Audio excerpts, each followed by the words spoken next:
हम बात कर रहे थे चैप्टर नंबर 2 विलियन की। सांद्रता की कुछ इकाइयां आपको बता दी गई हैं। आगे इकाइयों की हम बात करेंगे। कौन सी और इकाइयां हैं? इससे पहले देखो, एक बच्चे का प्रश्न था कि हम द्रव्यमान प्रतिशतता, आयतन प्रतिशतता या फिर द्रव्यमान आयतन प्रतिशतता इकाई की पहचान कैसे करें। जैसे बोरिक अम्ल के लिए पूछा, अगर क्वेश्चन आए तो बोरिक अम्ल के लिए कैसे आए प्रश्न, तो ध्यान देना। आपको जैसे ये कहा जाएगा 1% WV बोरिक अम्ल, 1% WV बोरिक अम्ल, अम्ल का विलयन।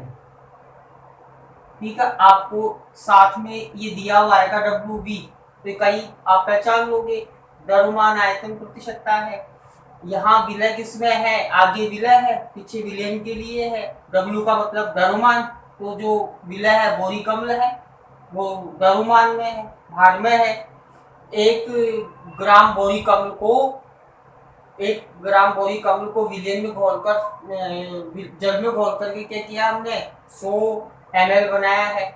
ऐसे ही जैसे 20% WW, ये साथ में दिया हुआ होगा, आप पहचान कर लोगे कि WW इकाई है, ये किसकी है? द्रव्यमान प्रतिशतता की है। 20% WW शर्करा विलयन का अर्थ बताइए, विलयन का अर्थ बताइए। इस तरीके से प्रश्न बनेगा अपना। ठीक है, प्रश्न ऐसे बनता है। ये इकाई आपको दी हुई होगी, अब बता सकते हैं आप कि विलय किसमें है? भार में, द्रव्यमान में यानी ग्राम में। और विलयन भी किसमें लेना है? आपको ग्राम में लेना है कि 20 ग्राम शर्करा को जल में घोलकर 100 ml विलयन बनाया गया है। ठीक है, ये इसका मतलब है। या आप ये कह सकते हैं कि 20 ग्राम शर्करा है और 80 ग्राम क्या है? जल है। यानी दोनों ही किसमें है? ये द्रव्यमान, द्रव्यमान में है दोनों ही। जिस तरीके से आप इनकी पहचान करोगे, तो अगर यहाँ से कोई प्रश्न आएगा तो आपको ये ये इकाई आपको दी हुई होगी यहाँ WW WV, तो इनकी पहचान आप कर लोगे। आगे चलते हैं। देखो, नेक्स्ट जो इकाई हम लेने वाले हैं यहाँ पर, अगली इकाई है मोलरता की। नेक्स्ट जो इकाई है उसको हम कहेंगे मोलरता। मोलरता, और इसका प्रतीक होता है कैपिटल M। और ये अपनी इकाई है 4 नंबर की इकाई है, महत्वपूर्ण इकाई है, ध्यान देना भी। किताब में मोलरता ये इसके बारे में नहीं दिया गया है, लेकिन किताब के पीछे प्रश्न बने हुए हैं, इसलिए हमें इसको देखना है। देखिए, मोलरता क्या होती है। मोलरता की पहले हम देखेंगे, एक तो परिभाषा आपको ध्यान रखनी है। परिभाषा, मोलरता क्या है, किससे कहते हैं। देखिए, मोलरता का अर्थ क्या है कि 1 लीटर विलियन में, ध्यान देना, 1 लीटर विलियन में, विलियन में उपस्थित, 1 लीटर विलियन में उपस्थित विलय के या विलय की मोल में मात्रा, मोल में मात्रा को मोलरता कहते हैं। मोलरता कहते हैं। ये इसकी परिभाषा हो गई है कि 1 लीटर विलियन में उपस्थित विलय की मोल में मात्रा को, विलियन की हम क्या कहते हैं? मोलरता कहते हैं। 1 लीटर विलियन में उपस्थित विलय की मोल में मात्रा को विलियन की मोलरता कहते हैं। ठीक है, ये परिभाषा हो गई है। नेक्स्ट आगे चलते हैं। देखो, मोलरता को कैपिटल M के द्वारा दर्शाते हैं। ये भी ध्यान रखना आपको, कैपिटल M के द्वारा मोलरता को दर्शाया जाता है। एक आपको ध्यान रखना है कि जो मोलरता की इकाई होती है, मोलरता की इकाई, ये इकाई होती है मोल, मोल प्रति लीटर। ये मोलरता की इकाई होती है, ध्यान रखें इसको भी। मोलरता की इकाई क्या है? एक आपको ध्यान रखना है, देखो मोलरता के बारे में नोट है ये कि ताप बढ़ाने पर, ताप बढ़ाने पर ताप बढ़ाने पर विलयन की मोलरता, जो मोलरता है, विलयन की मोलरता ऐसे लिख ले, विलयन की मोलरता घटती है। ताप बढ़ाने पर विलयन की मोलरता घटती है, क्योंकि आयतन क्या है विलयन का, आयतन ये बढ़ता है। एक नोट आप ये भी ध्यान रखें मोलरता के बारे में कि ताप बढ़ाने पर विलयन की मोलरता कम हो जाती है, घटती है मतलब कम हो जाती है। कारण क्या है, क्योंकि ताप बढ़ाने पर विलयन का आयतन क्या हो जाएगा, विलयन का आयतन बढ़ जाएगा। तो ये मोलरता के संदर्भ में है। आगे चलते हैं, देखो आगे हम इसका फॉर्मूला यानी सूत्र स्थापित करते हैं। देखिए मोलरता क्या होती है, m बराबर, अभी बताया मैंने, परिभाषा के अनुसार इसका फॉर्मूला बनाएंगे। मोलरता बराबर क्या होगी, विलय के मोल, ठीक है, ऊपर विलय आ जाएगा, नीचे विलयन आ जाएगा। विलय के मोल अपॉन विलयन का आयतन, और ये आयतन हमने किस में लिया है भाई, लीटर में लिया है, तो यहाँ लिख देंगे लीटर, ठीक है, लीटर लिख देंगे। तो एक फॉर्मूला तो ये बन गया मोलरता ज्ञात करने के लिए, जो कि हमने परिभाषा से बनाया है, विलय के मोल अपॉन विलयन का आयतन, और ये आयतन किस में ले लिया हमने, लीटर में ले लिया। या एक फॉर्मूला हम बनाएंगे m बराबर, अगर मान लीजिए विलय का आयतन ये ml में हो तो क्या करें हम, तो देखो विलय के मोल अपॉन विलयन का आयतन, और ये आयतन मैंने अब की बार लिया है ml में। तो ml में लेते क्या होगा, इसको 1000 से गुणा कर लिया जाएगा। एक फॉर्मूला ये बन गया। ये फॉर्मूला तो विलयन का आयतन जब लीटर में हो तब काम में लेना है, और ये फॉर्मूला काम में लेना है जब विलयन का आयतन किस में दिया हुआ हो, ml में दिया हुआ हो। तो ये एक फॉर्मूला हो गया। देखो या एक चीज और लिख सकते हैं, एक फॉर्मूला और है, हम जानते हैं, देखो हम क्या जानते हैं, यहाँ लिख रहा हूं कि विलय के जो मोल हैं, विलय के मोल ये बराबर होते हैं किसके, विलय की मात्रा, ठीक है, ग्राम में, विलय की मात्रा ग्राम में अपॉन विलय का अणुभार, विलय का अणुभार। ये विलय के मोल है वो इसके बराबर होते हैं, विलय की मात्रा ग्राम में, विलय का अणुभार। तो ये विलय की मोल की जगह ये मान रख सकते हैं। अगर ये मान रख देंगे तो एक नया फॉर्मूला क्या बनेगा, देखो m बराबर आपका फॉर्मूला बन जाएगा विलय की मात्रा, ये किसमें आ गई, ग्राम में, अपॉन नीचे क्या ले लेंगे, विलय का अणुभार। ये जो मान है मैंने किसकी जगह रखा है, विलय के मोल की जगह रखा।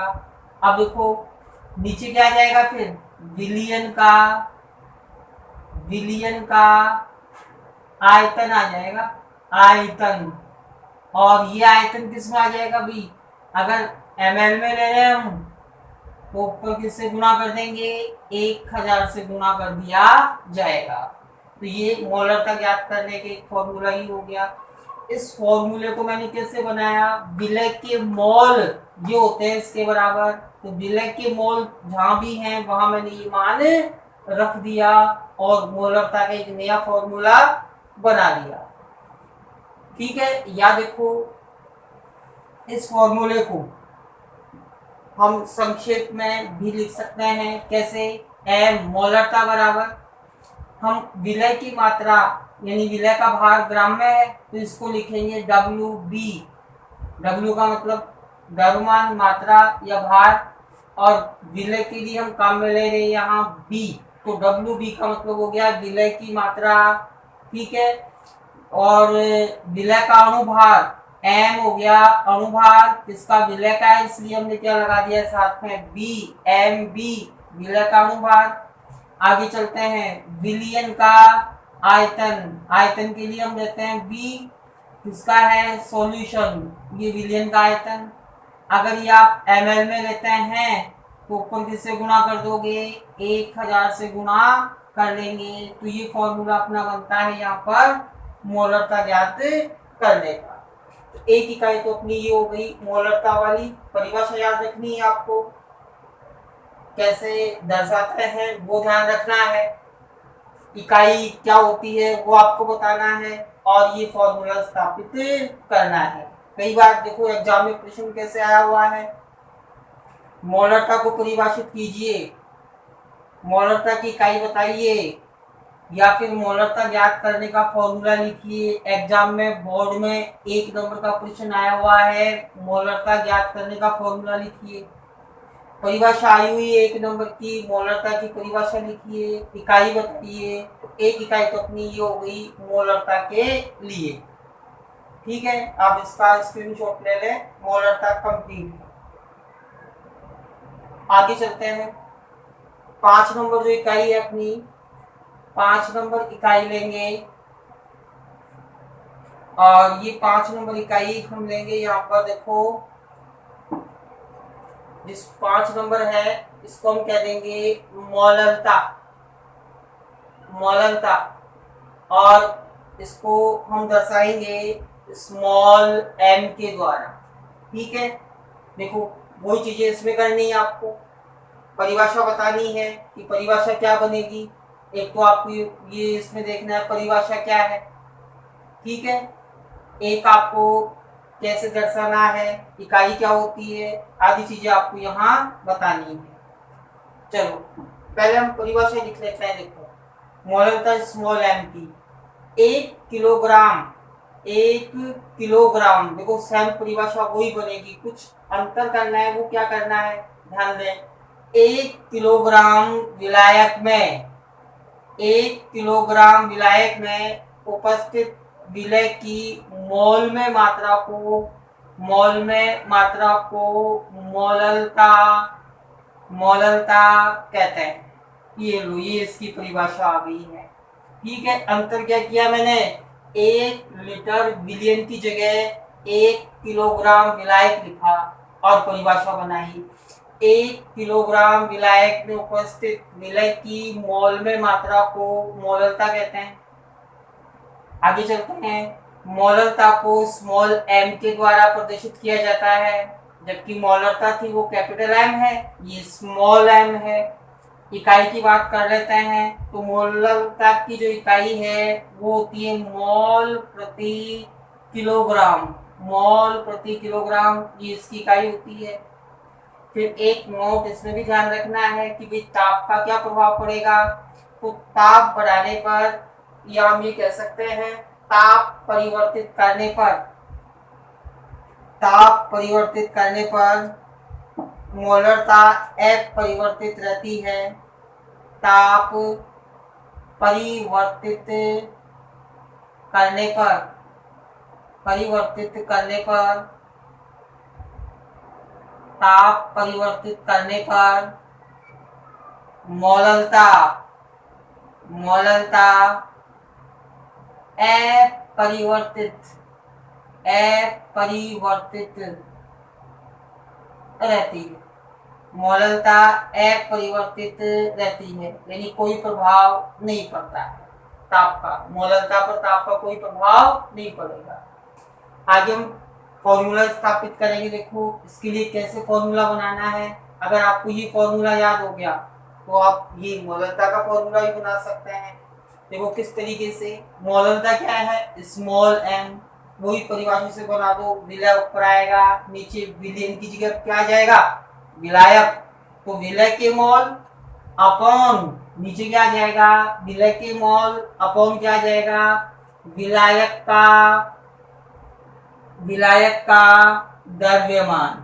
यहाँ आपको द्रव्यमान लेना है। अभी 1 किलोग्राम है तो द्रव्यमान आएगा, आयतन नहीं आएगा। विलायक का द्रव्यमान, और ये किस में ले लिया मैंने, किलोग्राम में। एक तो मोलरता का फॉर्मूला ये बना, विलय के मोल अपॉन विलायक का द्रव्यमान किलोग्राम में। अगर मान लीजिए, अगर हम यहाँ पर ये जो विलायक का द्रव्यमान है ये ग्राम में लें तो देखो क्या बनेगा, विलायक का द्रव्यमान ग्राम की जगह किस में ले लें हम, किलोग्राम की जगह किस में लें, ग्राम में।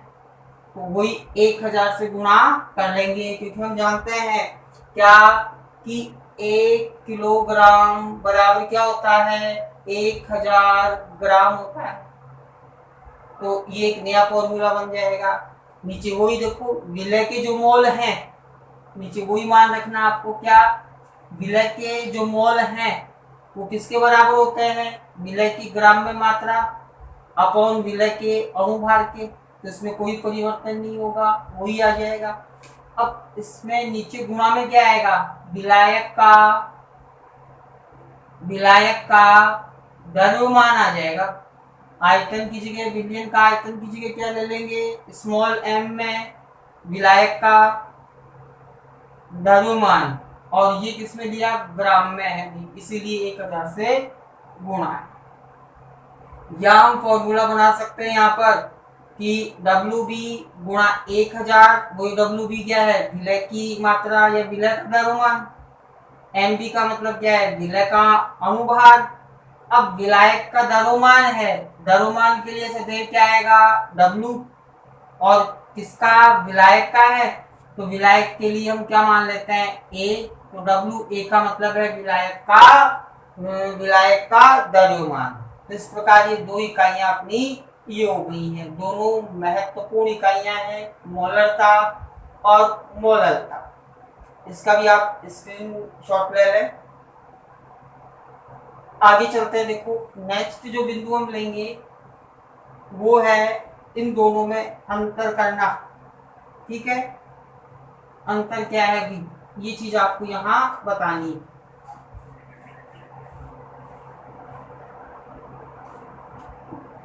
देखो ध्यान देना, एक हम यहाँ लेते हैं टॉपिक अपना मोलरता एवं मोललता में अंतर पूछ लेता है कई बार कि इनमें अंतर बताइए, क्या अंतर है।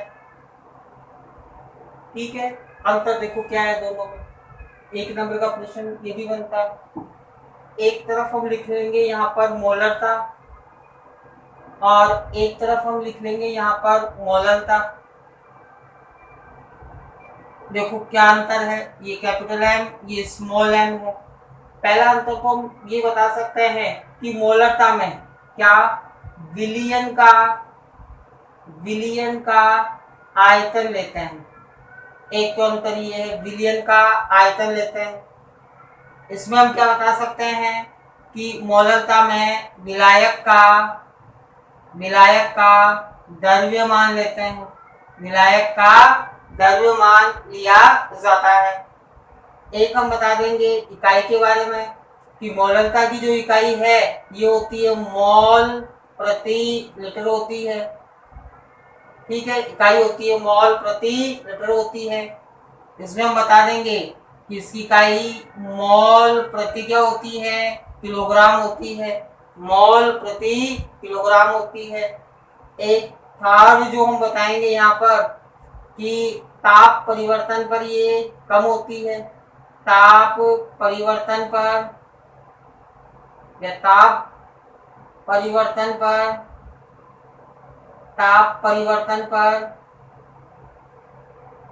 क्या होती है, कम होती है।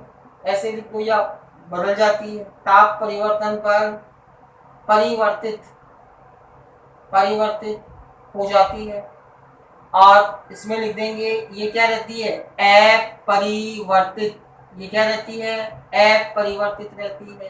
तो ये 3 अंतर आप इन दोनों में बता सकते हैं कि मोलरता और मोलरता में क्या अंतर है। ठीक है, नेक्स्ट देखो, एक नोट है वो भी ध्यान रखना आप। यहाँ से एक प्रश्न बनता है, ठीक है, प्रश्न बनता है वो बता देता हूँ मैं आपको। क्या प्रश्न बनता है कि मोलरता की अपेक्षा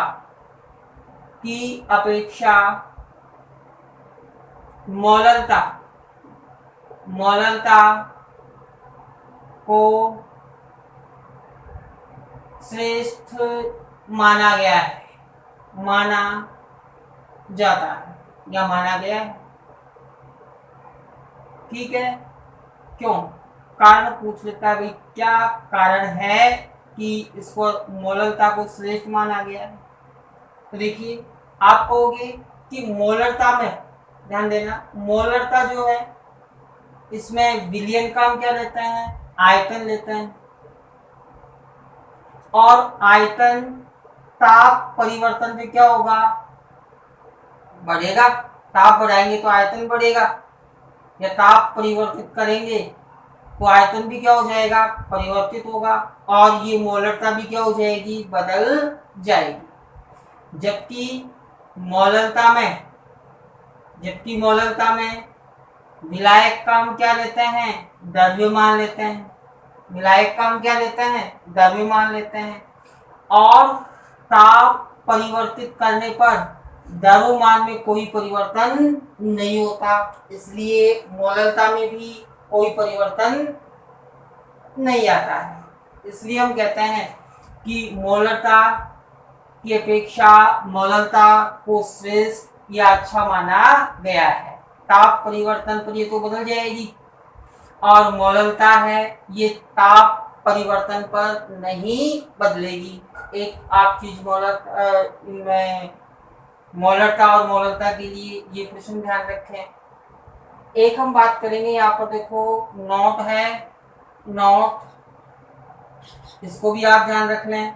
नोट क्या है, एक फॉर्मूला है भाई जो बता रहा हूँ मैं आपको मोलरता ज्ञात करने के लिए, या आप ये भी कह सकते हैं कि मोलरता एवं द्रव्यमान प्रतिशतता में संबंध क्या है। ठीक है, क्या संबंध है दोनों में, ये एक नोट, ये अलग से आप ध्यान रखें, क्या संबंध पाया जाता है। तो देखिए, इनके बीच संबंध है m बराबर, इसके लिए एक फॉर्मूला बनाकर मैं आपको संबंध बता रहा हूँ, ये अपने किताब में नहीं है, केवल न्यूमेरिकल करेंगे तब ये फॉर्मूला काम में लेना पड़ेगा, यहाँ से न्यूमेरिकल बन जाता है। m बराबर है p गुणा d गुणा 10 अपॉन विलय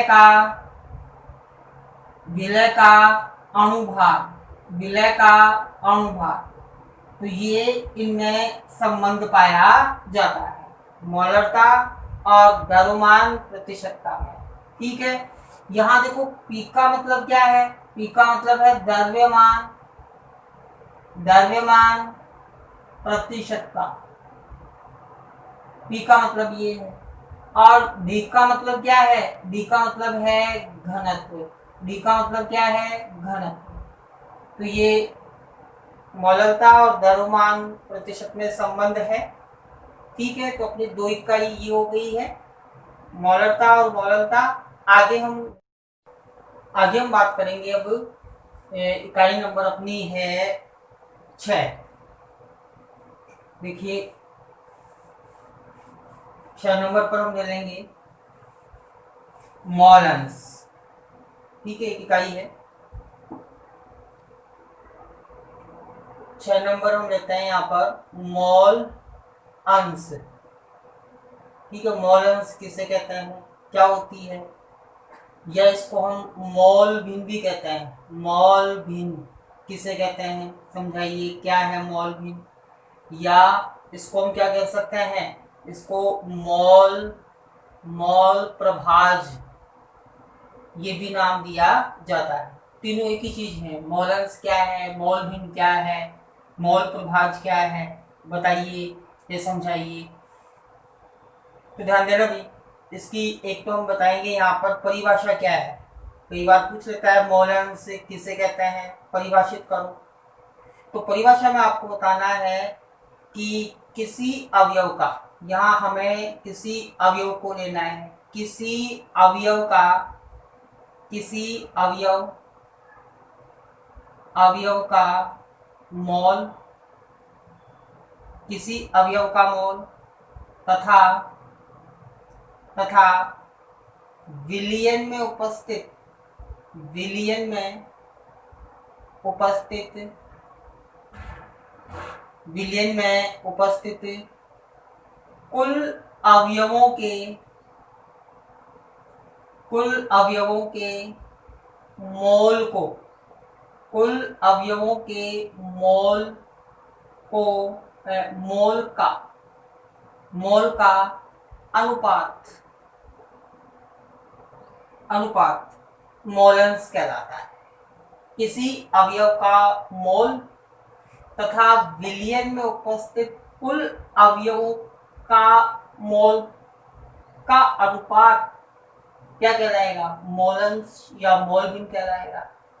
ठीक है, अब देखो एक परिभाषा लेते हैं यहाँ से, इस परिभाषा के अनुसार हम क्या फॉर्मूला बनाते हैं। तो एक देखो कैसे बनाएंगे, माना माना विलयन में, माना विलयन में दो अवयव, दो अवयव ए व बी उपस्थित है, इनके इनके मोल, ठीक है, ए का मोल हम मान लेते हैं एन ए व बी का मोल हम मान लेते हैं एन बी हो, तो एन बी हो तथा इनकी मोल भिन्न, तथा इनकी मोल भिन्न, तथा इनकी मोल भिन्न एक्स ए व एक्स बी हो। तो अब देखिए इससे फॉर्मूला बनाएंगे। अब आप क्या कर सकते हैं, विलयन में दो अवयव हैं ए और एक अवयव है बी, और इनके मोल, ए का मोल एन ए, बी का मोल एन बी, इनकी मोल भिन्न या मोलेंस एक्स ए और एक्स बी है।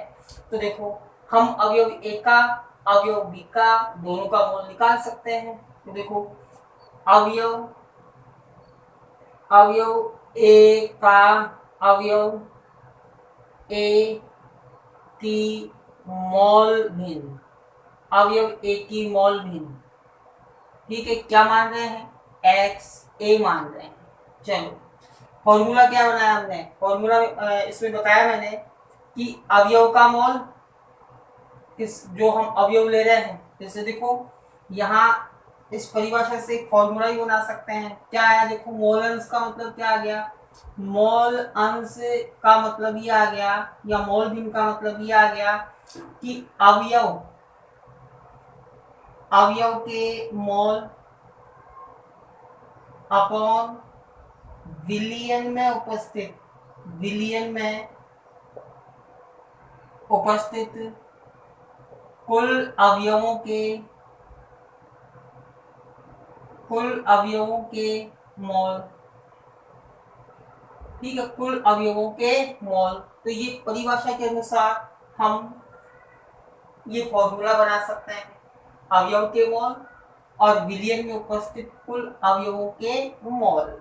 अब यहाँ देखो हमने माना एक विलयन में दो अवयव ए और बी हैं, इनके मोल एन ए एन बी हैं, इनकी मोल अंश एक्स ए एक्स बी है। तो हमें क्या करना है, अवयव ए का की मोल भिन्न या मोल अंश निकालनी है एक्स ए। तो क्या आ जाएगा, अवयव के मोल ए की निकाल रहे हैं, ए का मोल क्या है एन ए, अपॉन विलयन में उपस्थित कुल अवयव ए और बी का मोल, कुल अवयव n A plus n B.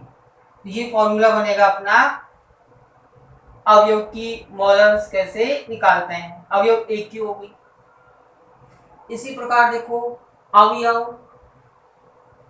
अवयव बी की मोलंस या मोल भिन्न, अवयव बी की मोल भिन्न निकालनी है। क्या होती है बी? एक्स बी निकालनी है हमें। तो कैसे ज्ञात करोगे? अवयव का मोल, अवयव कौन है? बी, बी का मोल क्या आ जाएगा? एन बी, ये हमने माना है। और विलियन में कुल अवयव कितने हैं? 2 हैं, तो दोनों के मोल n A plus n B.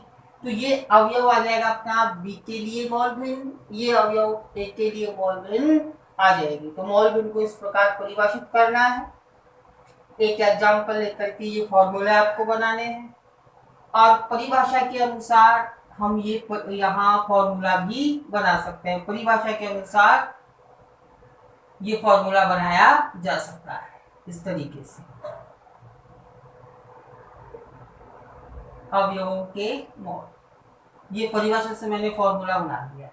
तो ये मोलंस नॉट, यहां आपको एक चीज ध्यान रखनी है, इंपॉर्टेंट है कि किसी विलयन में उपस्थित कुल अवयवों के मोल भिन्न का योग सदैव 1 के बराबर होता है।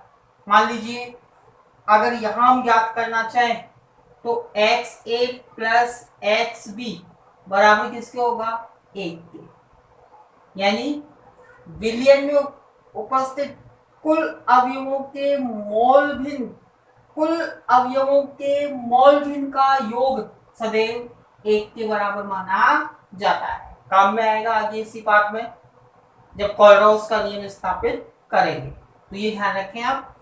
अवयव अगर मान लीजिए 3 अवयव हैं तो उन तीनों की मोल भिन्न का योग 1 के बराबर आ जाएगा। यहाँ 2 अवयव लिए मैंने एक्स ए प्लस एक्स बी, तो इनका योग 1 के बराबर है। एक इकाई अपनी ये हो गई।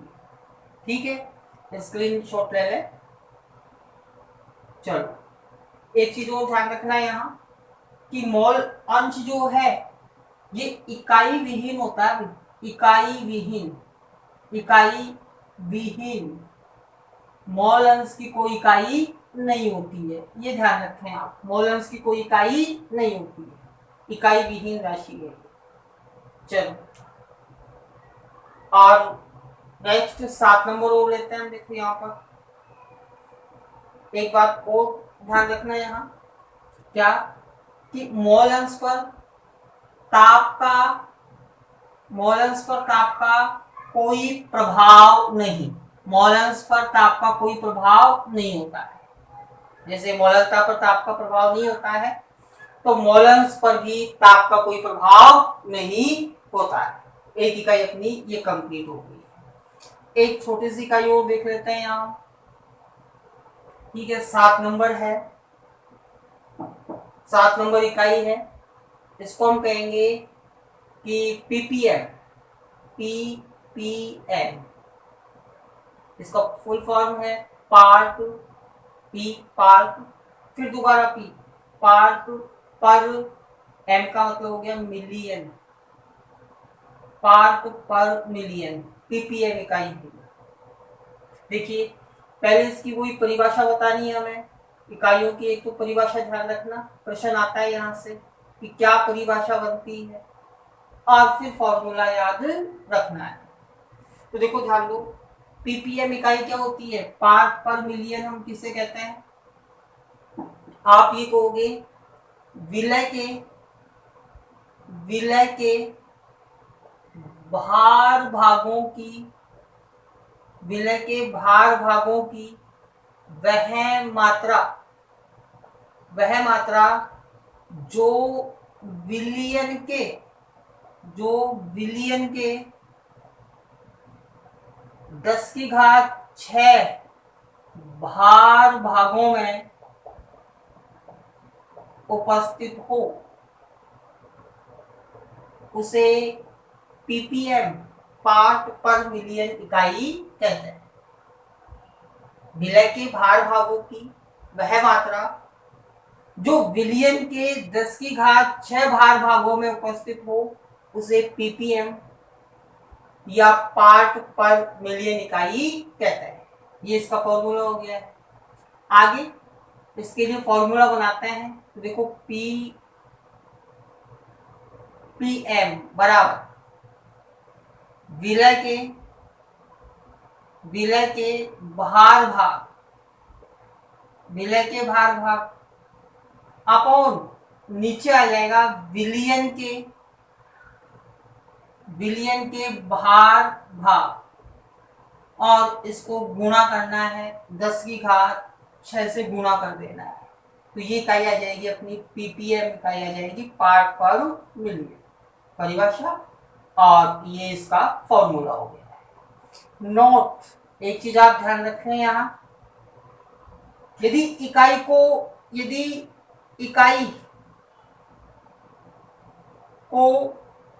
पीपीबी में व्यक्त करना चाहें, यदि इस इकाई को पीपीबी में व्यक्त करना चाहें तो हम क्या करेंगे, 10⁶ की जगह 10⁹ से गुणा करते हैं। यदि इकाई को पीपीबी में व्यक्त किया जाए तो 10⁶ की जगह क्या करना है, हमें 10⁹ से गुणा कर देना है। तो इकाई क्या आ जाएगी, पार्ट पर बिलियन आ जाएगी। पीपीबी पार्ट पर बिलियन पीपीबी का फुल फॉर्म ये है। तो कैसे फॉर्मूला बनाओगे, अब सेम वही बनेगा, फॉर्मूले में कोई अंतर नहीं आना है। क्या करना है, 10⁶ की जगह क्या करना है आपको, 10⁹ से गुणा कर देना है। तो ये इकाई होती है अपनी पीपीबी और पीपीएम। ठीक है, परिभाषा सेम वही बन जाएगी। 10⁶ की जगह क्या लिख देंगे, 10⁹ भार भाग लिया जाएगा। तो ये अपनी इकाई हो गई पीपीबी। अब एक ध्यान रखना, इस इकाई का उपयोग कहाँ करते हैं, कई बार पूछ लेता है कि पीपीबी इकाई है वो कहाँ काम में ली जाती है। तो देखिए, एक तो ये जब अत्यंत तनु विलयन होते हैं, तनु विलयन है, अत्यंत तनु विलयन, उनकी सांद्रता को व्यक्त करने के लिए इन इकाइयों को पीपीएम और पीपीबी इकाइयों को काम में लेते हैं। यानी विलय बहुत कम होता है और विलयन की सांद्रता ज्ञात करनी है, तो पीपीएम या पीपीबी इकाई काम में लेंगे। ठीक है, जैसे जल में Cl2 की मात्रा ज्ञात करनी है, तो ये इकाई काम में लेंगे, पीपीबी में मात्रा बताएंगे हम। ठीक है, समुद्र में लवण घुले हुए हैं, तो लवणों की सांद्रता व्यक्त करने के लिए पीपीएम या पीपीबी इकाई काम में लेंगे। वायु प्रदूषण है, उसको ज्ञात करने के लिए या व्यक्त करने के लिए, वायु की सांद्रता व्यक्त करने के लिए पीपीएम या पीपीबी इकाई काम में ली जाती है। तो ये अपनी कुल 7 इकाइयां हैं। अब इनसे संबंधित न्यूमेरिकल आगे करें।